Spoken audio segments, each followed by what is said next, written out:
Good morning to all of you. Welcome to Legal Matters by Sai Babu Sankara.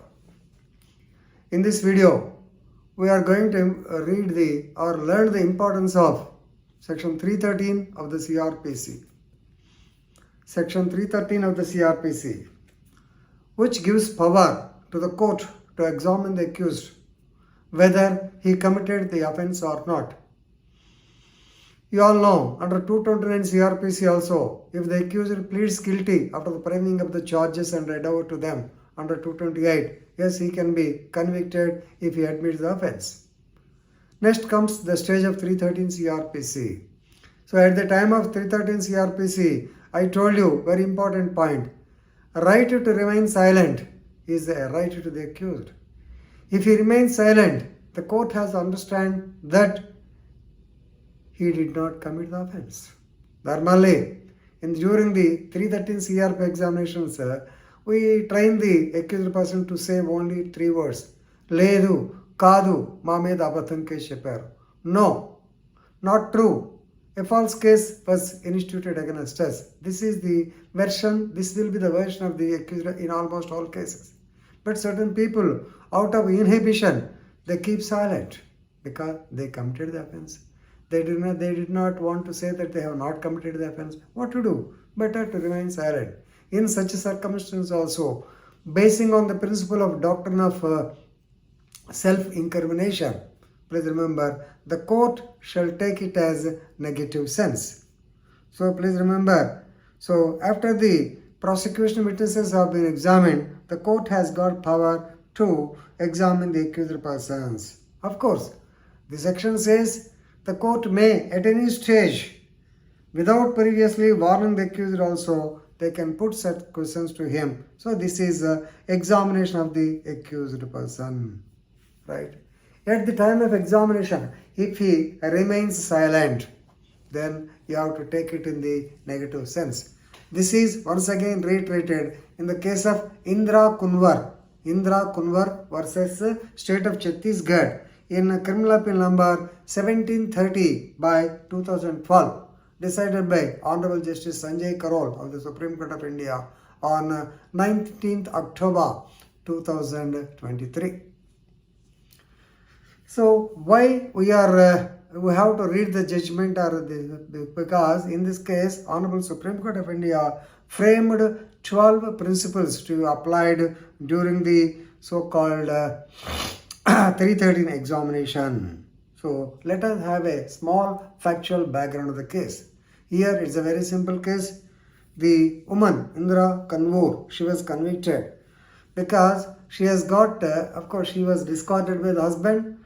She has got relations with a villager or co-villager by name Baiga Gan, with whom she developed contacts, as a result of which she became pregnant. Right? She gave birth to a baby. Later, she killed the child and threw it into a small water pond. Water by small pond. Yes, the body was traced. On 14 September 2004, an FIR was registered against her. And the body of the newly born child, it was recovered. Right? After due investigation, the case was charged and the accused was convicted under section 302 of the IPC.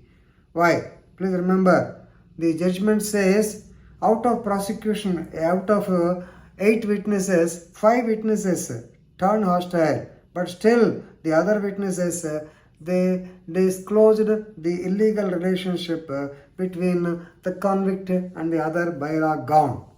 And during the 313 examination, she herself admitted that she was pregnant. Basing on that, the court has gone so many inferences and ultimately convicted her, and the matter went to the High Court. High Court also confirmed the same, but later now the matter has come to the Honorable Supreme Court of India. So Supreme Court of India mainly focused on 313. So since she says that she was pregnant, you can draw the inference that she has given birth and she has. No, it's not correct. They have accused, they have allowed the appeal and acquitted the accused. So now important points. So the Honorable Supreme Court of India framed 12 principles while acquitting the woman, 12 principles regarding 313 examination. So let us have a quick, already 5 minutes over. The object of the section 313 is to enable the accused to explain any circumstances against their evidence. గతంలో వాళ్ళు చెప్పినటువంటి prosecution witness చెప్పిన దానికి వ్యతిరేకంగా ఏమన్నా చెప్తారా తెలుసుకోవడానికి. Number 2, to establish a dialogue between the court and the accused person. So this process benefits the accused and establishes actually the court to arrive at the correct final verdict. So it is an interaction between the court and the accused person. And please remember, the process of examining the accused, it is not a matter of procedural formality. Of course, it's a statutory provision, you can't say, but it is not just a formality. Please remember, it is one of the principles of natural justice. That is, audi alteram partem. You hear the other side. We are doing the same. In 313 crpc, the court is hearing the other side. Number 4, please remember, the compliance of the section is to ensure, to inquire whether the accused has got opportunity to say his piece, to say his defense. So giving him an opportunity to claim his defense, 313 is intended. Right? So, no doubt, point number 5 says, in any such event, please remember, the accused may admit, some people may admit, some people may not admit.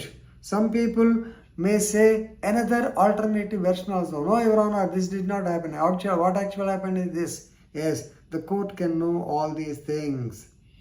6th point, the right to remain silent, important. The right to remain silent or any answer to a question which may be false shall not be used in the determinant being the sole reason. Even though she says some false, it should not be used against the so-called accused person. And please remember, the statement here in this case, she has given the statement that she was pregnant. So it does not, please remember, it cannot form the sole basis for the conviction. And please remember, 313 crpc, the evidence or the points raised by the accused person during the examination, they should be read as a whole. They should not be divided into parts.